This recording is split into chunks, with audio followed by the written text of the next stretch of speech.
Okay, what is the weakest point of any gas blowback pistol? The weakest point is always going to be anywhere that you see pot metal.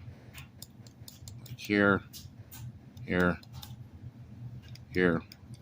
It's always going to be wherever you see pot metal. Here, this valve knocker. Now this valve knocker on this gun is pot metal. The one on this lower receiver here is CNC machined steel. You can see here. Okay, I know that many of you have probably broken that part and look for a replacement. What you want to do is replace that with a CNC machined steel, or it's going to break again. Now, we'll give you an example of two upper receivers for a Glock 18C by VFC. This one's VFC Humorex Elite Force. They're all the same thing, but this one was labeled as Humorex. No, this one was labeled as VFC, and this one is labeled as Humorex. Okay. Now, this is a newer gun here. This one's very old, but you can see the pot metal right here, and you can see where it broke right here. Now, the gun still functions, but it's not as reliable as it was before that part broke. Okay, and you can see that part right there, all pot metal, and that's always going to be your weak point on your gas blowback pistol. Now, the lower receivers have a couple of examples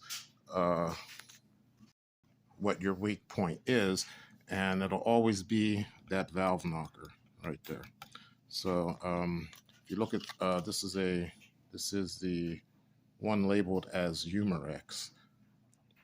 They do a pretty decent job with the railing on here.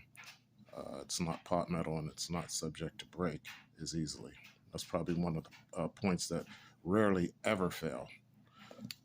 And this one is labeled as VFC. And actually there are, I don't know why it is, but there are slight differences. But that's another video. I'll talk about that later. But again, it's your pot metal areas. Now, I don't know why they don't make these with out of aluminum rather than pot metal. I mean, it would seem, I don't know, maybe it's cost effective for them to use the pot metal. But yeah, that's the weak point, and that will break anywhere you see pot metal is the weak point on your gun. It gets cold, it fractures, and then you're stuck with a gun that doesn't function right when you're in the middle of a skirmish, and you don't want that, now do you? Now, when you look at the HKVP9, you see it has the pot metal just on one side, and it's set up in such a way that it's very unlikely that it's going to fracture. So that's a good design with the with the HK VP9. Now, anyone who has an HK VP9 gas blowback airsoft gun knows that it's a piece of junk. Well, the gun itself's not junk, it's the magazines. I don't know, what they thought they were making when they came up with those magazines, but they're not gas efficient, and, they run out really quick. So that's also another video. But anyway, pot metal. And as many parts as you can replace with aluminum or steel, you should do that if you want your gas blowback pistol to last a very long time. All right, thanks everyone for watching, and come back to see some more.